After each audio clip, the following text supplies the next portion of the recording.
ఆంధ్రప్రదేశ్ రాష్ట్ర రాజధాని అమరావతిపై అనవసరంగా అపోహలు సృష్టిస్తున్నారని మంత్రి నారాయణ అన్నారు. అమరావతిపై లాంగ్ విజన్తో ముఖ్యమంత్రి చంద్రబాబు నాయుడు ఉన్నారని చెప్పారు. అమరావతికి పరిశ్రమలు రావాల్సిన అవసరం ఉందన్నారు.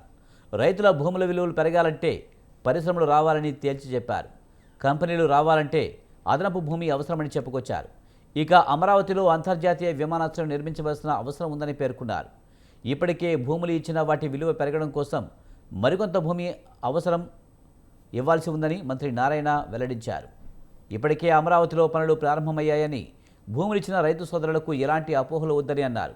ఇచ్చిన మాట ప్రకారం అన్నీ చేస్తామన్న నారాయణ 3 ఏళ్లలో రాజధాని నిర్మాణం పూర్తవుతుందని తెలిపారు.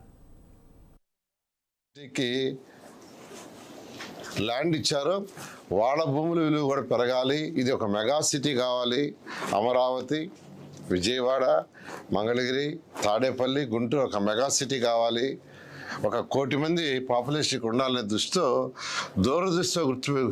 పెట్టుకుని యాక్చువల్గా ముఖ్యమంత్రి గారు ఒక విజన్ ఇచ్చారు.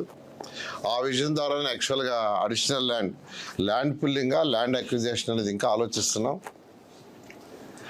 ల్యాండ్ అక్విజిషన్ అయితే రైతులు నష్టపోతారని ప్రజాప్రతినిధులు, శాసనసభ్యులు చెప్పారు. అయితే ల్యాండ్ పుల్లింగ్ అయితే కొద్దిగా ఎక్కువ తీసుకోవాల్సి వస్తుంది. ఎందుకంటే ల్యాండ్ పుల్లింగ్ తీసుకున్నప్పుడు దాన్ని డెవలప్ చేసి ఇవ్వాలి రైతులకి, మళ్ళీ వాళ్ళకి ప్లాట్లు ఇవ్వాలి. అందువల్ల ఇవి ఆలోచిస్తున్నాం. త్వరలో ఒక నిర్ణయం తీసుకుంటాం.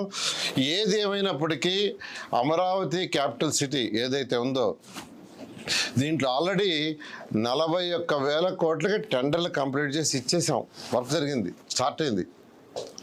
మొత్తం ఇక్కడ జరగబోయేది సుమారుగా 64,000 కోట్ల రూపాయల వర్క్స్. ఆల్రెడీ అథారిటీ క్యాబినెట్ 64,000 కోట్లకి పర్మిషన్ ఇచ్చేసింది. ఇంకా కొన్ని టెండర్లు పిలవాలా. ఆ టెండర్లు కూడా ఈ నెలాఖరు లోపల అయిపోతున్నాయి. ఇది ఒక టాప్ సిటీ, ప్రపంచంలో ఉన్న టాప్ సిటీలో ఒకటి అవుతుంది. అయితే ఒక ఇన్ఫ్రాస్ట్రక్చరే అంటే రోడ్లు, డ్రైన్స్, పార్కులు ఇవన్నీ చేసినంత మాత్రాన ఈ యొక్క భూమి విలువ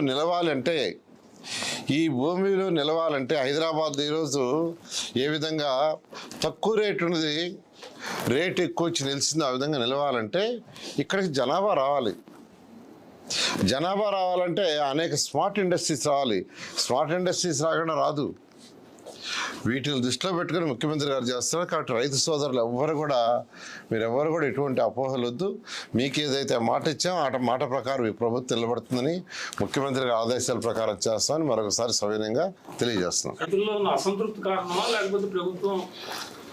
జనరల్గా ఏంటంటే అంటే రైతులకి నిజం చెప్పాలంటే ఇప్పుడు ఎవరైతే ల్యాండ్ ఇచ్చారో మా రేటు పడిపోద్దామని వాళ్ళకి డౌట్ ఉండొచ్చు. యాక్చువల్గా రేటు పడిపోదు. రేటు నిలవాలి, రేటు పెరగాలి అంటే స్మార్ట్ ఇండస్ట్రీస్ రావాలి.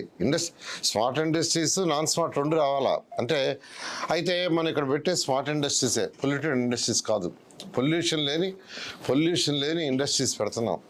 స్మార్ట్ ఇండస్ట్రీస్ పెడితేనే ఆ ఇండస్ట్రీస్ వల్ల ఉద్యోగాలు వస్తే జనాభా వస్తారు. జనాభా వస్తే ఇంకా వాళ్ళ రేట్లు పెడతాయి. దాన్ని దృష్టిలో పెట్టుకునే ముఖ్యమంత్రి గారు మాకు ఒక దిశానిర్దేశం ఇచ్చారు. దాని మీద ముందుకు పోతుంది.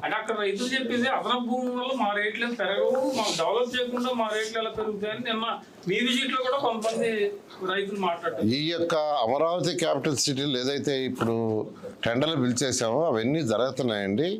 ఇక్కడ ఒక సంవత్సరం లోపల అధికారులకు ఏదైతే బిల్లింగ్ రేట్ ఇన్కంప్లీట్గా ఉన్నాయో 4,000 మంది ఎంప్లాయీస్కి ఇచ్చేస్తున్నాం. 1 year, only 1 year.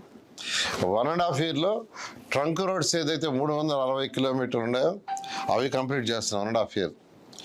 Layout roads ఉన్నాయో అవి 2.5 ఇయర్స్లో కంప్లీట్ చేస్తాం.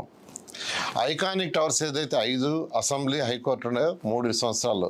ఆ విధంగా ఒక పక్కా ప్రణాళికలో పోతున్నాం. ఇవన్నీ రెడీ అయ్యే లోపల ప్యారలల్గా స్మార్ట్ ఇండస్ట్రీస్ రావాలి. ఒక మంచి ఎయిర్పోర్ట్ రావాలి. నీకు ఇండస్ట్రీస్ రావాలంటే ఖచ్చితంగా ఎయిర్పోర్ట్ ఉండాలి. ఇంటర్నేషనల్ ఎయిర్పోర్ట్ లేకుంటే పెట్టుబడి పెట్టేవాళ్ళు ఎవరు రారు.